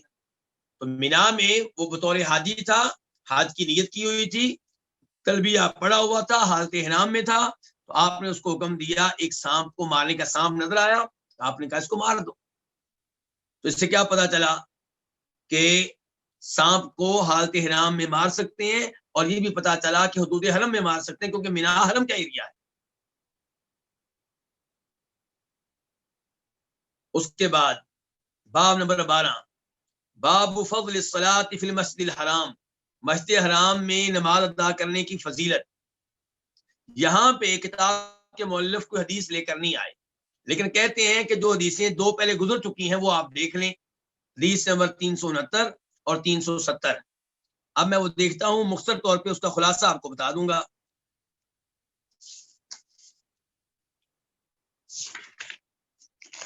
جی ہاں، یہ 369 کیا ہے؟ ان کے 369 کہ جناب ابو ہریرہ کہتے ہیں فرمایا نبی علیہ الصلوۃ والسلام نے کہ 3 ہی مسجدیں ہیں جن کے لیے سفر کیا جا سکتا ہے. ایک مسجد حرام، دوسرے نمبر پہ مسجد نبوی، تیسرے نمبر پہ مسجد اقصی. اور اس کے بعد حدیث نمبر 370 جناب ابو ہریرہ کہتے ہیں فرمایا نبی علیہ الصلوۃ والسلام نے کہ میری اس مسجد کی ایک نماز، یعنی کہ مسجد نبوی، میری اس مسجد کی ایک نماز دیگر مساجد کی 1000 نمازوں سے بہتر ہے سوائے مسجد حرام کے. یعنی کہ مسجد حرام کا ثواب دوسری حدیث سے معلوم ہوتا ہے کہ وہاں پہ ایک نماز پڑھیں تو دیگر مساجد کی 1,00,000 نمازوں سے بہتر ہے. تو یہ ہے مسجد حرام میں نماز پڑھنے کی فضیلت. تو یہاں سے آپ کو اندازہ ہو گیا ہوگا کہ یہ کتاب کے مؤلف کوشش کرتے ہیں کہ ایک حدیث اس کتاب میں ایک بار ہی آئے، بار بار نہ آئے. جبکہ امام بخاری رحمہ اللہ کا مقصد اور ہے. انہوں نے بخاری شریف میں احادیث بھی جمع کی ہیں اور انہوں نے احکام و مسائل بھی اخذ کیے ہیں. اب ایک حدیث سے اگر 10 مسئلے اخذ ہوتے ہیں تو اس حدیث کو 10 بار لے کر آئے ہیں. مثال کے طور پہ ایک دفعہ اس کو لے کر آئے ہیں نماز کی حدیث کے ضمن میں، اور اسی حدیث میں زکوٰۃ کا مسئلہ تھا تو زکوٰۃ کی حدیث میں بھی اسی حدیث کو لے کر آئے ہیں. اور پھر اس میں حج کا مسئلہ تھا تو اس حدیث کو حج کی حدیث میں بھی لے آئے ہیں. تو تکرار ہے. لیکن امام بخاری کوشش کرتے ہیں کہ بغیر فائدے کے تکرار نہ ہو. جب ایک حدیث کو دوبارہ لے کر آؤں تو ساتھ نیا فائدہ بھی ہونا چاہیے. مثال کے طور پہ اگر وہ ایک حدیث کو پہلے لے کر آئے ہیں اپنے ایک استاد سے، محمد بن بشار سے، تو دوبارہ جب اس حدیث کو لے کر آئیں گے تو محمد بن بشار کی بجائے اپنے دوسرے استاد اسماعیل بن ابی اویس سے لے کر آئیں گے. تو فائدہ کیا ہو گیا کہ اس حدیث کے اوپر یقین بڑھ گیا. اس کو روایت کرنے والے محمد بن بشار بھی ہیں اور امام بخاری کے ایک اور استاد نے بھی اس حدیث کو بیان کیا ہے. یا پھر امام بخاری دوبارہ حدیث لے کر آئیں گے تو اس میں متن میں کوئی کسی نئے لفظ کا اضافہ ہوگا, متن کے لحاظ سے کوئی نیا فائدہ ہوگا. تو بخاری شریف میں جو تکرار ہے وہ بے فائدہ نہیں ہے, اس کے بہت فوائد ہیں. لیکن بہرحال الوافی بما فی الصحیحین جس کتاب کا دورہ ہم کر رہے ہیں, اس میں کتاب کے مؤلف نے کوشش کی ہے ایک حدیث ایک بار ہی آئے. اب ہم منتقل ہوتے ہیں الفصل الثالث کی طرف. تیسری فصل فضائل المدینہ, یہ کس کے بارے میں؟ مدینہ کے فضائل کے بارے میں. تو پہلی فصل کیا تھی؟ حج کے احکام اور اعمال, حج کے اعمال اور حج کے احکام. دوسری فصل کیا تھی؟ مکہ کے فضائل اور احکام مسائل وغیرہ. اور اب کیا ہے؟ مدینہ کے فضائل. باب نمبر 1, باب تحریم المدینہ و دعاء النبی صلی اللہ علیہ وسلم لہا. مدینہ کو حرام قرار دینا, یعنی کہ حرم قرار دینا, مدینہ کے مخصوص ایریے کو قابل احترام, قابل تعظیم اور حرام قرار دینا, اور نبی علیہ السلام کا لہا, اس کے لیے دعا کرنا. کس کے لیے؟ مدینہ کے لیے. حدیث نمبر 857 857 قاف. اس حدیث کے بیان کرنے پہ اتفاق ہے. کس کا؟ امام بخاری کا اور امام مسلم کا. عن عبداللہ بن زید, روایت ہے جناب عبداللہ بن زید انصاری سے, وہ روایت کرتے ہیں یعنی نبی صلی اللہ علیہ وسلم. کس سے؟ نبی کریم صلی اللہ علیہ وسلم سے. ان ابراہیم حرم مکہ ودعا لہا, بے شک ابراہیم علیہ السلام نے مکہ کو حرم قرار دیا, قابل احترام قرار دیا, ودعا لہا, اور اس کے لیے دعا کی. وحرمت المدینہ, اور میں نے مدینہ کو حرم قرار دیا ہے, قابل احترام قرار دیا ہے. کما حرم ابراہیم مکہ, جیسے ابراہیم علیہ السلام نے مکہ کو حرم قرار دیا تھا. ودعوت لہا, اور میں نے مدینہ کے لیے دعا کی ہے. فی مدھا وسعیہا, مدینہ کے لیے دعا کی ہے اس کے مد کے بارے میں اور اس کے سا کے بارے میں, کہ اللہ تعالیٰ اس کے مد میں برکتیں ڈالے اور اس کے سا میں برکتیں ڈالے. مثل ما دعا ابراہیم علی مکہ, جیسا کہ دعا کی تھی ابراہیم علیہ السلام نے کس کے لیے؟ مکہ کے لیے. اب اس حدیث میں 2 مسئلے آ گئے. نمبر 1 کہ مکہ کے کچھ ایریے کو ابراہیم علیہ السلام نے کیا قرار دیا؟ حرم, قابل احترام, جہاں پہ شکار کرنا جائز نہیں ہے, شکار کو ڈرانا اور بگانا بھی جائز نہیں ہے, درخت کاٹنے جائز نہیں ہے. اور آپ نے ابراہیم علیہ السلام نے مکہ کے لیے دعا بھی کی. تو آپ علیہ السلام فرماتے ہیں میں نے مدینہ کو حرم قرار دیا ہے اور میں نے مدینہ کے لیے دعا کی ہے. اچھا جی, ایک تو یہ کہ کیا کسی نبی کو یہ حق حاصل ہے کہ وہ کسی چیز کو حرام قرار دیں؟ تو گزارش یہ ہے کہ وہ اللہ کے حکم سے ایسا کرتے ہیں. ابراہیم علیہ السلام نے مکہ کے مخصوص ایریے کو حرام قرار دیا, حرم قرار دیا, قابل احترام قرار دیا, تو یہ اللہ کی طرف سے تھا. ابراہیم علیہ السلام کی زبان پہ اس حرمت کا اعلان ہوا. جب آپ کہتے ہیں کہ ابراہیم علیہ السلام نے حرم قرار دیا, یعنی کہ انہوں نے اس حرمت کا اعلان کیا, انہوں نے اللہ کی طرف سے یہ حرمت لوگوں تک پہنچائی. اور جب آپ کہتے ہیں کہ میں نے مدینہ کو حرم قرار دیا, اس کا مطلب یہ ہے کہ اللہ نے اس ایریے کو حرم قرار دیا, لیکن اس کا اعلان میں نے کیا ہے, لوگوں تک یہ حکم پہنچانے والا میں ہوں. ورنہ آپ جانتے ہیں سورہ تحریم کی پہلی آیت, یا ایھا النبی لما تحرم ما احل اللہ لک تبتغی مرضات ازواجک, آپ نے اپنے اوپر شہد اور ایک اور چیز کو حرام کر لیا تھا, تو اللہ نے کہا تھا کہ اے نبی آپ اس چیز کو حرام قرار دیتے ہیں جو اللہ نے آپ کے لیے حلال قرار دی ہے. پھر آپ کو حکم دیا گیا کہ آپ اس چیز کو دوبارہ اپنے اوپر حلال کر لیں اور قسم کا کفارہ ادا کریں, جو آپ نے حرام قرار دیا تھا اس کا کفارہ ادا کریں. اس سے آپ اندازہ لگا سکتے ہیں کہ حرام و حلال کس کے ہاتھ میں ہے؟ اللہ کے ہاتھ میں. اس کے بعد ابراہیم علیہ السلام نے دعا کی مکہ کے لیے, اور آپ کہتے ہیں میں نے دعا کی مدینہ کے لیے. مدینہ کے لیے آپ نے کیا دعا کی؟ آپ کہتے ہیں میں نے مدینہ کے مد اور سا کے لیے دعا کی ہے. مد اور سا کس کو کہتے ہیں؟ پیمائش کے برتن. پیمائش کے آلے، تولنے کے، تولے کے نہیں، کیل کے، یعنی کہ یہ برتن ہے، اس کے ذریعے کسی چیز کو ماپا جاتا ہے، یعنی کہ آپ اس میں کچھ چیز ڈالیں گے، اگر برتن بھر جائے تو اس کا مطلب یہ ہے کہ وہ مقدار پوری ہوگی جو آپ پوری کرنا چاہ رہے تھے۔ شریعت نے کیا کہا ہے؟ عید الفطر کے موقع پہ آپ نے 1 سا فطرانہ دینا ہے، 1 سا زکوٰۃ دینی ہے، جس کو صدقۃ الفطر کہتے ہیں، زکوٰۃ الفطر کہتے ہیں، فطرانہ کہتے ہیں، فطرہ کہتے ہیں۔ تو وہ کتنا ادا کرنا ہے؟ 1 سا۔ اور 1 سا کتنا ہوتا ہے؟ تقریباً 2.5 کلو۔ کچھ علماء کرام کہتے ہیں اس سے بھی کم، 2.25 کلو، کچھ کہتے ہیں 2100 گرام، کچھ کہتے ہیں 2200 گرام۔ یہ اختلاف کیوں ہے میں پہلے بتا چکا ہوں کہ دیکھیں یہ میرے پاس مثال کے طور پہ یہ گلاس ہے، اب اس گلاس میں جب آپ شہد ڈالیں گے اور اس کو کلو کی شکل دیں گے، یعنی کہ وزن کی شکل دیں گے، جب اس کے اندر تھا تو وزن نہیں تھا، اس کے اندر کیا تھا؟ یعنی کہ برتن کو بھرا گیا تھا۔ جیسے دودھ بیچنے والے کئی لوگ کرتے ہیں، ان کے پاس برتن ہوتا ہے، بعض علاقوں میں اس برتن کو گڑوی کہتے ہیں، تو اس میں دودھ ڈالتے ہیں، وہ بھر جاتا ہے۔ اب وہ دودھ بھینس کا ہوگا تو بھاری ہوگا، جب آپ کلو کی شکل دیں گے تو وزن زیادہ نکلے گا، اور اگر وہ دودھ کیا ہوگا؟ گائے کا، تو آپ اسے کلو کی شکل دیں گے تو وزن کم نکلے گا۔ گندم ایک زمین کی بھاری ہے، دوسری زمین کی ہلکی ہے، ایسے ہی دیگر چیزیں ہیں۔ آپ اسی برتن میں اگر گندم ڈالیں گے کلو کی شکل دیں گے وزن اور نکلے گا، کھجوریں ڈالیں گے کلو کی شکل دیں گے وزن اور نکلے گا۔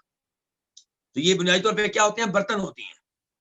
تو 1 سا میں کتنے مد ہوتے ہیں؟ 4۔ جیسے کلو میں کتنے پاؤ ہوتے ہیں؟ 4۔ 4 پاؤ ہوں تو 1 کلو بن جاتا ہے، ایسے 4 مد ہوں تو 1 سا بن جاتا ہے۔ اچھا 1 مد کتنا ہوتا ہے؟ اب ایک تو میں آپ کو اندازہ بتاؤں جو شیخ ابن باز رحمہ اللہ نے بتایا ہے، وہ کہتے ہیں کہ وہ آدمی جس کا قد درمیانہ ہو، جس کے ہاتھ درمیانے ہو، نہ بہت بڑے نہ بہت چھوٹے، اس کے 2 ہاتھوں میں جو گندم آ جائے وہ 1 مد ہے۔ تو یہ 2 ہاتھ 4 دفعہ بھر کے آپ مسکین کو دے دیں تو آپ کے فطرانے کا ادا ہو گیا۔ تو آپ نے دعا کی ہے مد اور سا کے لیے، کس کے لیے دعا کی؟ مد اور سا کے لیے آپ نے دعا کی ہے۔ کیا مطلب؟ کہ مدینہ والے جس چیز کو مد کے برتن میں ڈال کے تول لیں یا سا کے برتن میں ڈال کے تول لیں، یا اللہ اس میں برکتیں ڈال دیں، یہ مطلب ہے اس کا۔ جو گندم وہ سا کے برتن میں ڈال کر وصول کریں، جو گندم وہ مد کے برتن میں ڈال کر وصول کریں، یا اللہ اس گندم میں، ان کھجوروں میں کیا ڈال دے؟ برکتیں ڈال دے، یہ مطلب ہے اس کا کہ میں نے دعا کی ہے لہا، اس کے لیے، کس کے لیے؟ مدینہ کے لیے، فی مدھا، اس کے مد میں برکت کی اور اس کے سا میں برکت کی، مثل ما دعا ابراہیم لمکہ، جیسے ابراہیم علیہ السلام نے دعا کی تھی کس کے لیے؟ مکہ کے لیے۔ اور یہاں پہ آخر میں ایک یہ بات میں بتا دوں کہ اس حدیث سے پتا چلا کہ جیسے مکہ حرم ہے ایسے ہی مدینہ کا بھی کچھ ایریا کیا ہے؟ حرم ہے۔ اگرچہ ائمہ کرام میں اس مسئلے میں اختلاف ہے، امام شافعی اور امام مالک کا موقف یہ ہے کہ بالکل مدینہ کا بھی مخصوص ایریا حرم ہے جیسے مکہ کا مخصوص ایریا حرم ہے، لیکن امام ابو حنیفہ رحمہ اللہ مدینہ کے مخصوص ایریا کو حرم نہیں مانتے، اس انداز میں اس کو حرم نہیں مانتے جس انداز میں مکہ کا مخصوص ایریا حرم ہے، جبکہ صحیح موقف کن کا؟ امام شافعی کا اور امام مالک کا۔ ہم نے ان کی بات یہاں پہ کیوں مانی؟ حدیث کی وجہ سے۔ تو ایک مسلمان کا یہی رویہ ہونا چاہیے احادیث کے لحاظ سے، جب حدیث آ جائے تو یہ نہ دیکھے میرا مسلک کیا ہے، میرے علاقے کے امام صاحب کون سے ہیں، چاروں امام ہمارے ہیں، چاروں امام ہمارے ہیں، ہم نے حدیث کو لینا ہے اور جو امام اس حدیث کے ساتھ ہوگا اس کا قول اپنا لیں گے، لیکن وجہ وہ امام صاحب نہیں ہوں گے، وجہ حدیث ہوگی، مسئلے کو حدیث کی وجہ سے لینا، امام صاحب کی وجہ سے نہیں۔ اور جو امام صاحب اس حدیث کے ساتھ نہیں ہوں گے کسی وجہ سے، ان کے لیے ہم دعائے مغفرت کر دیں گے، ان کے لیے دعائے رحمت کر دیں گے، اللہ ان پہ رحم فرمائے، اللہ ان پہ مغفرت فرمائے۔ کسی کی توہین یا گستاخی یا بے ادبی نہ کریں گے، نہ کرنی چاہیے۔ میرے خیال میں یہیں پہ اکتفا کرنا چاہیے، کیونکہ جو اس کے بعد حدیث ہے وہ اگر ہم شروع کریں گے تو شاید ہم مکمل نہ کر سکیں۔